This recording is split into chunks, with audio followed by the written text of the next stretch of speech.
the Create and Thrive podcast, episode 143, Growing a Jewellery Design Business with Priyanka, Kedia. Do you want to grow a thriving, profitable handmade business? My name's Jess Van Den, and I'm here to help you do just that. I took my own handmade business full-time in 2010, and since 2013, I've helped thousands of makers just like you create and grow successful handmade businesses. So, are you ready to thrive? Let's get learning. Hey Thrivers, welcome to the show. Thank you so much for taking a little bit of time out of your day to spend it with me. And I really hope you enjoy this episode of the show. If you do, I would absolutely love it if you would leave a review on iTunes or wherever you listen to this podcast. It would really mean a lot to me. And thank you in advance to everybody who has left a review and is planning on leaving a review. And make sure to subscribe if you're not already subscribed so you don't miss an episode. There's generally 2 new episodes every week, a main episode and a little handmade biz tip of a Friday. If you've been getting the podcast via email and you've missed the handmade biz tips, there's about 12 now, I think, so make sure to catch up on them. They're just a couple of minutes long, and it's just one little tip to help you grow your handmade business. So today I am introducing Priyanka to you. She is a jewellery designer from San Francisco. She was born in Mumbai, and her family actually has a history of jewellery design. But she went in a completely different direction until a life event that made her rethink what she wanted to do. And she started her own jewellery design business. So Priyanka is not a hand maker. She doesn't make the jewellery herself. She is a jewellery designer, and she gets her jewellery produced for her. So this is a really interesting episode for anybody who is interested in building a business of that style, where you are the designer and the CEO, the moving force behind your business, but you don't necessarily perhaps want to actually be the one who makes the pieces. You'll find this episode particularly useful. And even if you are a maker like most of us, and that's what you want to do, you'll get a lot out of this, because the entrepreneur's journey is, very similar for all of us. And Priyanka has a lot of wisdom to share about her first few years in business. Welcome to the show, Priyanka. Thank you for having me. It's awesome to have you on to talk about your business, AYVA. So how did it come about? So my story is kind of interesting. I was actually, I grew up in India, and my background, I got my CPA degree when I was, after I graduated. Mm-hmm. And right after I started my accounting practice, I realized that it was just not for me. So I went through the entire process and just after that realized that I chose the wrong path. Anyway, long story short, I came to the U.S. and I got into supply chain. I just stumbled upon it accidentally, and I fell in love. So I worked in corporate for like 10 years. But in the meantime, I kept going back and forth as to doing something of my own. Mm-hmm. But I could never figure out what I wanted to do. It was just always like, I would come up with ideas. I had like tons and tons of ideas. And I would come up with like new business ideas every day, but nothing seemed to stick. Mm. And basically, the year before I started my business, that was like the worst year of my life. Essentially, like I literally like hit rock bottom at that point, and everything was going wrong. And everything was going wrong in my job, and everything was like going wrong in my personal life. Like there was just a lot happening. Mm-hmm. And when that happened, I finally just I broke down, and I stayed home, and I was just trying to figure out what is going to be my path in life, like what's next for me. And again, I started back to trying to figure out business ideas again, and same thing, nothing seemed to click at that point either. Mm-hmm.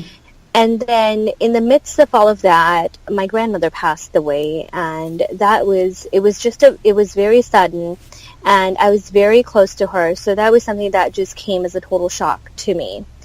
And was she back in India? Yeah, and she was back in India. Mm-hmm. So I went to India and to go see her right before she passed, and I inherited some of her jewelry while I was there, and that was just part of her will. But when I did and I came back, it kind of like helped me with the healing process in a way. You know, I just felt like a part of her stayed with me, because it was so difficult to get over her. I was very close to her. So that's when, like, right away I knew that this is what I wanted to do. Like, I wanted to spread that message that, you know, jewelry is not necessarily just an accessory. It's such an important object. Like, life's, you know, it holds life's best memories, essentially. So that was the whole message I wanted to get across to people and tell them that, you know, instead of, like, you know, spending $1,000 on the next iPhone, like, you know, that's going to be outdated in like 2 years. Why don't you spend that money on jewelry, or like spend it on something that you can pass it down, like, you know, because they just hold such beautiful memories. And something that was like so personal to me was my grandmother's jewelry, right? She used to wear it every day. And even now that I look at it, I feel like I hold it and I know that she's there with me. So that was the reason I started AYVA. That's great. And I love the name. It comes from your children. Is that correct? Yes, it comes from the monikers of my children's names. So there's basically AY for my daughter Aisha, and VA for my son Varun. So you've got that family connection in there too, which is really lovely. Exactly. So this made it like very, very personal for me. Yeah, definitely. So did you have any background in jewellery design or development or making or anything like that? So luckily, yes. And that was the other good thing that happened with this was I grew up around jewelry. So my mom was like always doing this, and I got married into a family of jewelers. So so it was nothing like, and the funny thing is, like, all these years my husband would keep telling me, he's like, oh, you should do something with us, and it was never like, it never seemed to intrigue me, and it was just like something I never wanted to do. And it was maybe because I'd been around it so much, I never, like, you know, never realized the importance of it, or never really cared enough to do it.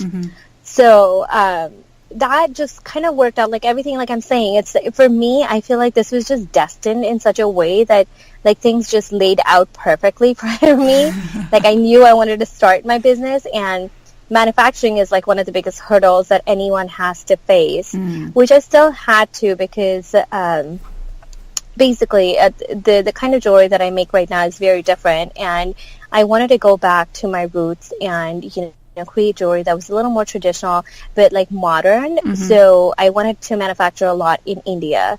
So trying to find my manufacturing over there was still one of the biggest challenges that I still have today. Like, I have a very good manufacturer that I work with, but then whenever we're at a capacity, then we have to go to a backup factory. So it's just always making sure that everyone's running smoothly. So I think that's a big struggle that anyone who does anything with product has to face.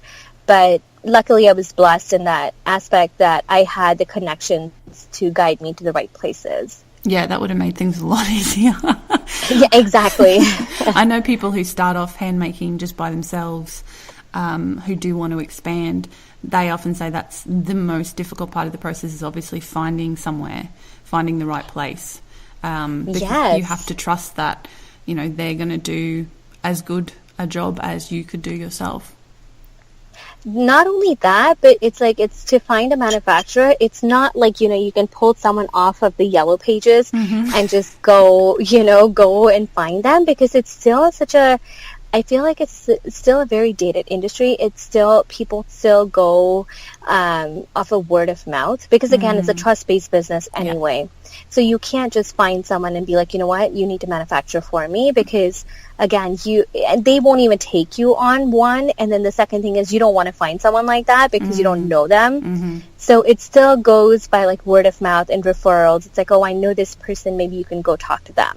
And then they have to know someone that you know, otherwise they won't work with you. So it's a bit challenging. Yeah, definitely. So did you decide to manufacture in India because that was home, or because you already had the connections there? So both primarily, like I said, I wanted to keep it because again, it's like I wanted to keep this brand very personal for me. So it's just basically going back to my roots and just going back to where I came from and what's like at the core for me. So that's why I wanted to keep my manufacturing predominantly in India. That's cool. I do have another factory that I manufacture with in Hong Kong, but the bulk of my manufacturing happens in India. So what's the design process like for you? Are you the sole designer, or do you have people who help you with that as well?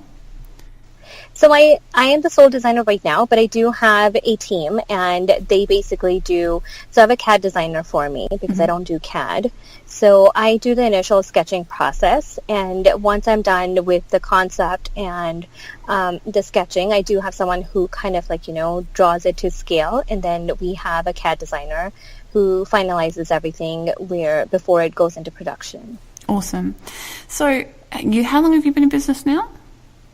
This is going to be my third year. Okay, wow, that's really exciting. Sounds like you're doing really well from the get-go. Did you find it a struggle to get going at first, or did you find it helpful that, you obviously had the family connections and you had the business background?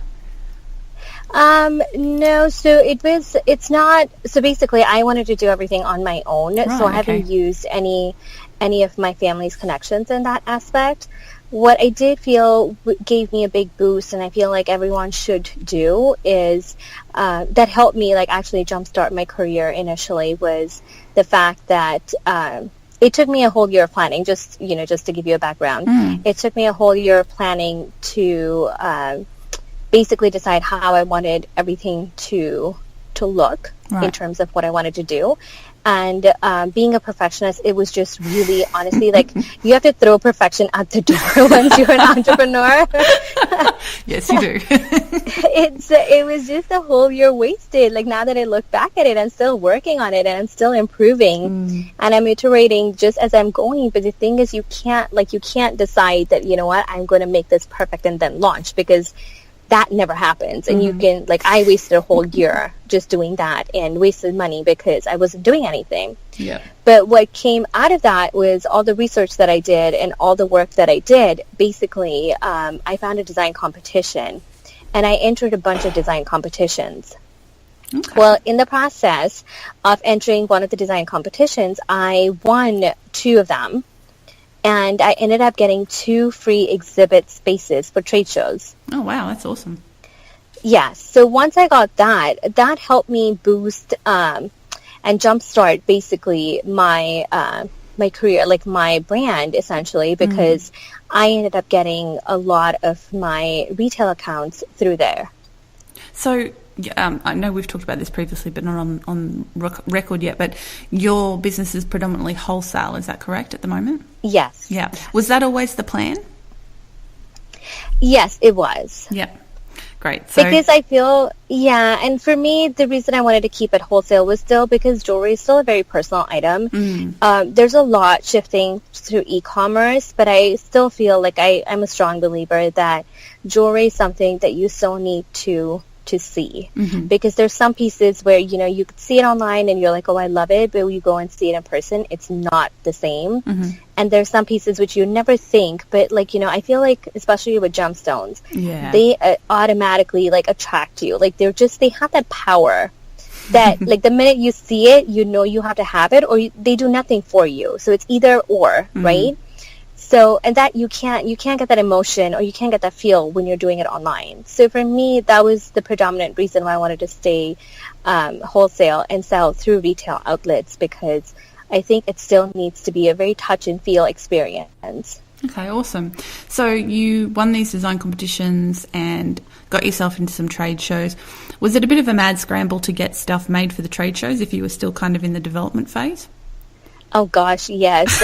So that was actually, that was my saving grace that I won that design competition, because I was still in that planning phase, and I would have been in there for another like half a year or so. But I won this competition, and I remember it was crazy because I found out in December that I won I won the competition. Now, in December, it's all the factories shut down because it's the holidays. Anyway, they're like either at full capacity because they're fulfilling holiday orders. So luckily, I had started like a bit of my production. I had some samples in. And they were basically, or the ones that I didn't have in, were in the process of being made. So in terms of my jewelry, I had a lot going on over there. But in terms of all my other materials, like even my business cards, none of that was done. Like my branding was not done. Like none of that. So it was a mad rush trying to find someone, first of all, in December. And we were going through a major house remodel at that point. So I was literally like dying and trying to figure out what to focus on.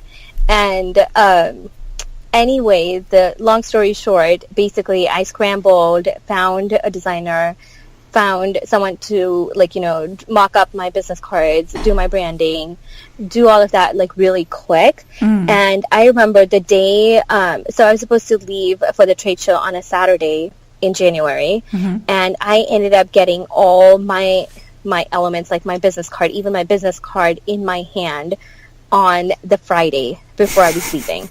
Oh my goodness. So it was so last minute. So it was great. And in between all of that, there were like so many things that went wrong because I printed my cards. My cards came out wrong. I had to go back and redo them. So that was another like big fiasco. But I'm kind of glad that happened. It like almost killed me, but I'm glad it did, because I would have still like launched maybe the end of the year, which by February I was like starting to sell because I ended up going to the trade show.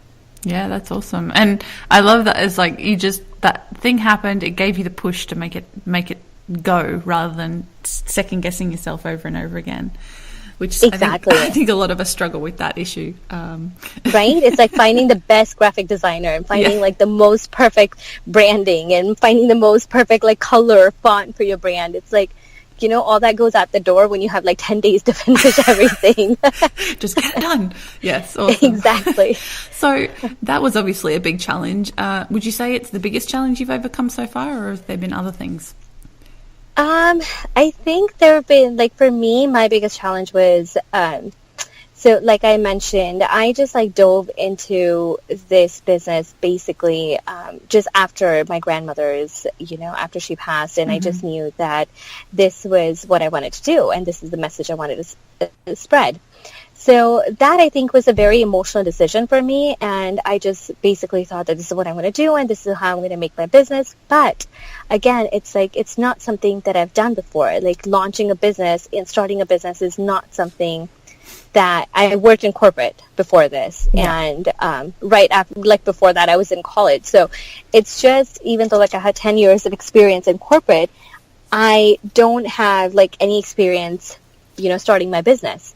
So that was something that I feel was my biggest struggle is, taking my idea from an emotional decision to actually thinking about it as a business. Right. Yep. So, and which is a huge, you don't realize that, but that's a huge challenge in itself, because you can decide that this is what you want to do, but if you want to make it your business and grow it, then that's a completely different thought process.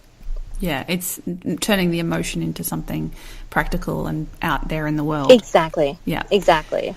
So what would you say has been one of, or some of the most kind of successful moments or really exciting moments in your business journey? So for me, honestly, like I feel I get most excited where I have, when I've like struggled with something. So I know like even getting my retail stores, there were a few that came pretty easy and it wasn't too much work. But there are a few where I literally have worked on them for months and months. Like it was like constant. Like I would just keep like, just, I think I was probably just annoying them. So after a point they just gave in.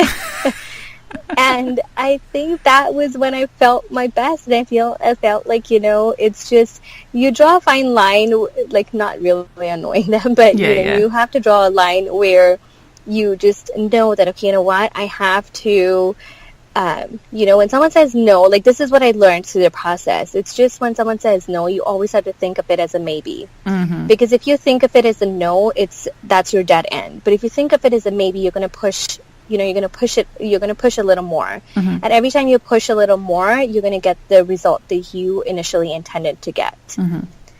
So, and that was my learning. And I think those are the moments that actually really excite me and give me the maximum amount of like satisfaction, because I know I've really, really worked hard for it. Mm-hmm. So like getting a few retail accounts where I know I like literally like slogged, and I've done everything possible to get them on board.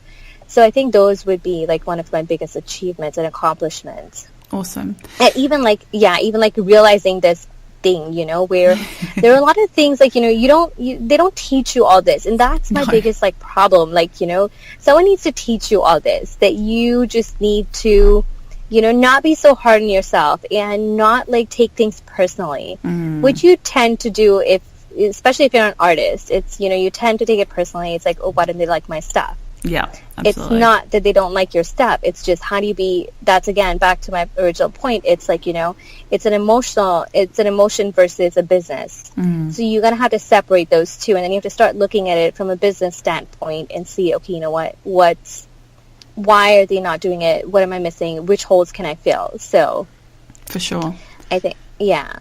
So what would you say has been the best kind of marketing move, the thing that's gotten your business out there and gotten the sales rolling in?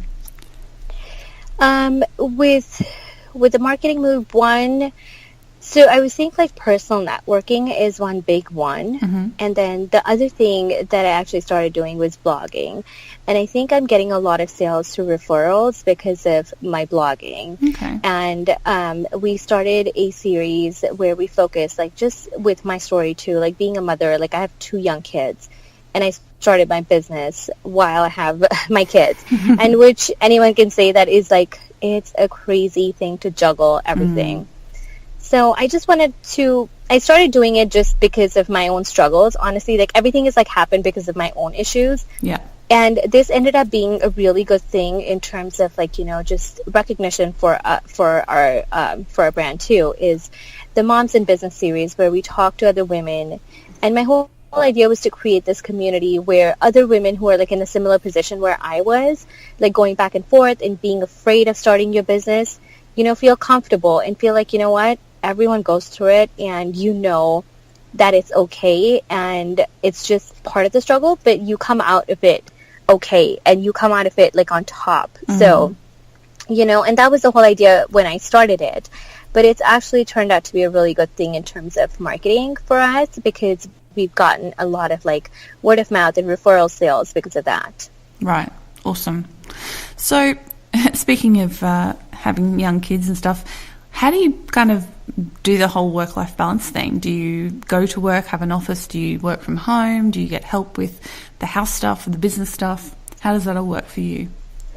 So I do have an office, and I do work from the office, not as much as I should, but it's so much easier working from home. But it's a crazy struggle, because in the morning usually I am with the kids, just trying to get them ready off to school. When I drop them to school, I come back and I start working. So depending on how busy my day is, if it's like not too busy, I have time to get ready and go to the office. If not, then I'm just like constantly just working right after I get back. Mm-hmm. And then my kids get off of school by like 4:30, and then that's where I go back and I work till like 4:30 too. Mm-hmm. And then I'm done, and then I take a break with them. After that, I work with my factories overseas, and I work with I have a lot of like people that I work with overseas as well. Mm-hmm. So that kind of works out perfectly for me, because that's when I put my kids to bed, and then I can start working with people overseas, because that's when, the time is perfect. So after 8 o'clock at night is when I work with everyone abroad. So, that just kind of works out perfectly for me and my situation. But, it's always a juggle, and it's always like, you can't you can't balance everything. Like, something always has to give. Yeah. So that's another thing. You just like, some days I'm like more focused on my work and not so much on my kids, and then the other days I'm more focused on my kids and not so much work. But you just have to kind of figure out what works best for you. So now I've just like, I've come to a point where every Sunday, like Saturday and Sunday, like Saturday is like half a day and Sunday all day, I just spend time with my family. Like I don't work, I don't do anything, and I've just made it a point because I need some quality time with them. Yeah, absolutely. And even though my business is very important to me, it's not more important than my kids and my family. And I think this balance thing's interesting. Some people think, that every day has to be balanced, but I see it as a longer, like a larger thing. Like some weeks are going to be flat out and you're just going to be up to your eyeballs and work, and then other weeks things will be a bit quieter and you'll have a bit more downtime to spend, relaxing or with your family or whatever. So being aware of that, I think, is really important so that you don't beat yourself up too much when it's one way or the other. Exactly. And you can't, there's no perfection, like, honestly, and there's no like perfect balance. And if you think, it's like unrealistic goals on yourself, if you think you're going to balance the day every day, that I don't think anyone can do that. It's just, it's a bit much to do both. Like, especially if you're like, you're really totally into your business, you have to like give something, like, something has to give somewhere, like, you have to be more focused, and it depends on your workload too. Yeah. And I think that goes with like whether you have a job or you have your own business, but it's just your workload determines how and what your balance is going to look like. So looking towards the future, are you kind of aiming to build things up to the point where you can, pass off as much work to other people as possible and have a staff that do most of that for you, so you can just focus on the designing and kind of the forward planning element of the business? Yes, and that's my goal, that I can have a team, and I'm in the process actually of looking for another co-founder. So awesome. Basically just, so that I can be the CEO, and then I can find a COO who can oversee the operation side of it. So then that way, basically we can, shift the not only the workload, but even like the creative and the growth aspect of the business as well. And try to figure out, okay, how do we effectively grow our business and take it to new heights? That's really exciting. So thank you. What advice would you have? What would you tell yourself when you were starting out? If you could tell past Priyanka something that would make her life a lot easier, what would it be? Oh God, stop being a control freak. That has been, and that still is, my struggle, because and I was an analyst, like, so I did my CPA, and then after that I went on to becoming an analyst, a supply chain analyst. So I've done that for the last 10 years. So everything was like, okay, everything was like organized, everything, I knew exactly what I was going to do. I knew everything, like everything was like planned out for me. Yeah. And then when you start your business, you plan everything out. I did that for the first year of my business.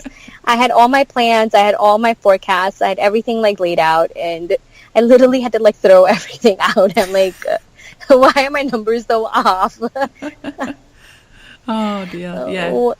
Yeah, go figure, right? It's like you can't plan everything. It's just, Now I still do, like, I have a rough idea as to what I need to accomplish and what I need to do, but I'm not like fixated on that. Okay, you know what? This is the number. I have to get this number, and I'm going to kill myself over that number. Yeah. That's, you can't do that. Yeah. I realize you have the goals, but you got to be flexible with them as well. Exactly. Yeah. And then there's some months which I over exceed my goals, and there's some months where I'm like, oh my God, what did I do this whole month? But yeah, I know it's that just, you're right. Yeah, absolutely, for sure. So did you have any final advice, apart from obviously don't be a control freak, for other designers out there who are kind of wanting to start their businesses and grow their businesses?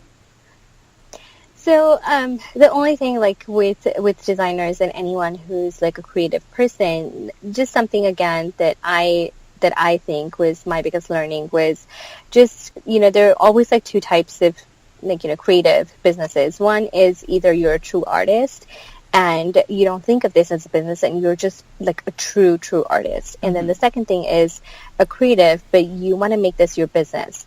So you're going to have to understand like there's a huge difference between the two. And then if you are a true artist, you won't look at it from a business perspective. But if you're looking at it from a business perspective, you cannot look at it from 100% artistic eye either. At that point, you have to look at it from, what makes sense for the business, not only for you, but for who you're trying to service as well. Absolutely, yes. Yeah, I talk about this as being the sweet spot because a lot of makers and designers and artists, when we start, we're just doing it for ourselves. And exactly. But when you start a business, you have to look to your customer and then find that combination or that point where the two things match up. Exactly. You can't be like, you can, and there's nothing wrong with it. There are like people who just do it for the art, and that's amazing. Yeah. But then again, I wouldn't like necessarily call that a business because you're doing it because you're so passionate about it, and that's just the core of your business, essentially. Yeah, absolutely. It's not like a commercial. It's not like, you're not making anything for commercial purposes. Yeah. And it's a different sort of motivation and driver, I guess. And I often say to people, you have this creative thing that you love doing. You kind of like, oh, well, maybe I'll try selling some. And for some people, it's a really good idea. But for other people, it's a really bad idea because it destroys what they love about their creative passion. To turn it into a business because it changes your relationship with it. Exactly.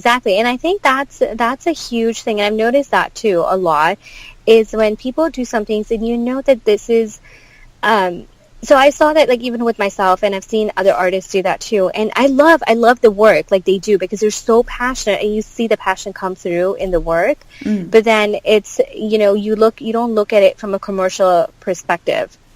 So that's when, the struggle comes in. It's like, yes, I'm a really, really good artist, but I'm not a very successful artist. It's because there's a difference. And there are some people who just like get, they hit, like they're really good artists, but they've got something that works for them in that commercial aspect too. And then things just line up and they're like, right off the bat, they're amazing. They're doing it right.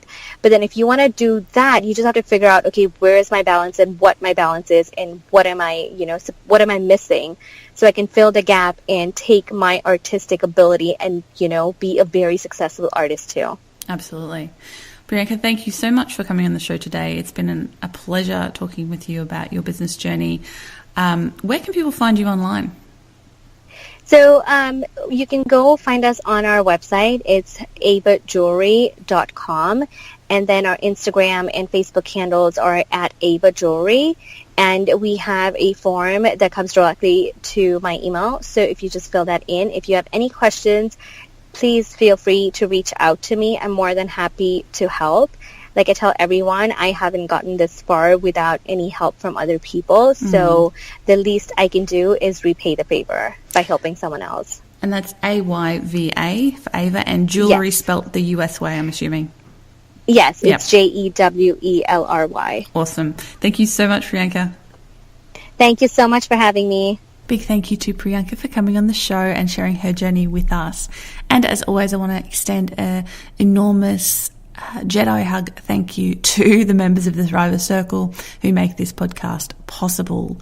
Without their support, I wouldn't be able to share an episode or 2 episodes every week, putting it out there for free to the world to help people like you grow your handmade businesses. So thank you to every single member, past and present, of the Thriver Circle community.